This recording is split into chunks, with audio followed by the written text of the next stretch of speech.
என்ன வந்து நமக்கு இருக்கணும். இன்னைக்கு யாருக்கும் போதுன்ற எண்ணமே கிடையாது. சொல்றாங்க, ஆதவனுடைய மகனுக்கு ஒரு ஓடை நிரம்ப அவனுக்கு தங்கத்தை கொடுத்தாலும் இன்னொரு ஓடை இருந்தா நல்லா இருக்குமே ஆசைப்படுவான். அப்படித்தானே யாருமே வந்து நம்ம வந்து இது போதும் நம்ம நினைக்கிறதே கிடையாது. அப்ப வந்து ஒரு வீடு வாங்கணும் முதல்ல நினைக்கிறோம். அப்புறம் அது வாங்கினதுக்கு அப்புறம் இன்னொரு வீடு வேணுமே நினைக்கிறோம். அதுக்கப்புறம் இன்னொன்னு இருக்கணும். இப்படி இன்னொன்னு தான் போயிட்டு தவிர யாருமே போதும் என்ற மனத்தோடு நம்ம வந்து இருப்பது கிடையாது.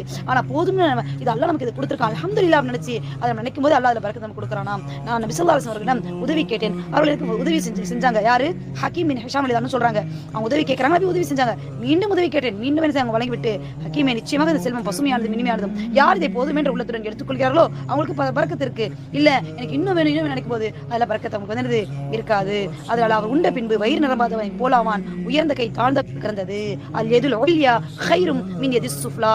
அப்ப உயர்ந்த கை தாழ்ந்த கையோட என்ன அர்த்தம் அப்படின்னு, பேராசி வந்து எப்போ வரைக்கும் மனுஷங்க இருக்கும் அப்படின்னா அவன் கபரை போய் சென்று அடைகிறது பேராசி இருக்கும். அல்ல ஹாக்கு முத்த காசூர் ஹத்தா